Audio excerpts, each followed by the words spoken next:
Peoples party نے 27 فروری کے عوامی مارچ کے لیے لاہور سے رابطہ مہم کا آغاز کر دیا۔ سابق وزیر اعظم راجہ پرویز اشرف کا کہنا ہے کہ 6 مارچ کو ناصر باغ میں جلسہ آئندہ سیاست کے رخ کا تعین کرے گا۔ کراچی سے شروع ہونے والا عوامی مارچ لاکھوں شرکاء اشاریہ کے ساتھ اسلام پہنچے گا۔ پیپلز پارٹی کی جانب سے عوامی مارچ کو کامیاب بنانے کے لیے لاہور کے علاقہ سبزہ زار میں جلسہ کا اہتمام کیا گیا۔ جلسے میں عوام کی بڑی تعداد شریف ہوئی۔ جلسے خطاب کرتے ہوئے راجہ پرویز اشرف کا کہنا تھا کہ آج عوام کے لیے بلاول بھٹو زرداری کا دعوت نامہ لے کر آیا ہوں۔ عمران خان نے نوکریوں کے وعدے کے نام پر عوام سے فراڈ کیا۔ بلاول بھٹو ان کے اقتدار کا خاتمہ کرے گا۔ عوام سے اپیل ہے کہ 5 مارچ کو عوامی مارچ میں شرکت کرے۔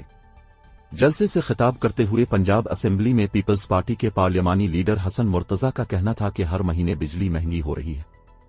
عمران خان بغیر پروٹوکول اپنے حلقے میں نہیں جا سکتے۔ عوامی مارچ کے ساتھ قومی اور صوبائی اسمبلی میں تحریک عدم اعتماد لائیں گے۔ پیپلز اب عوامی رابطہ مہم کے لیے نکلی ہے۔ ملک کو درپیش مسائل کا حل پیپلز پارٹی ہے۔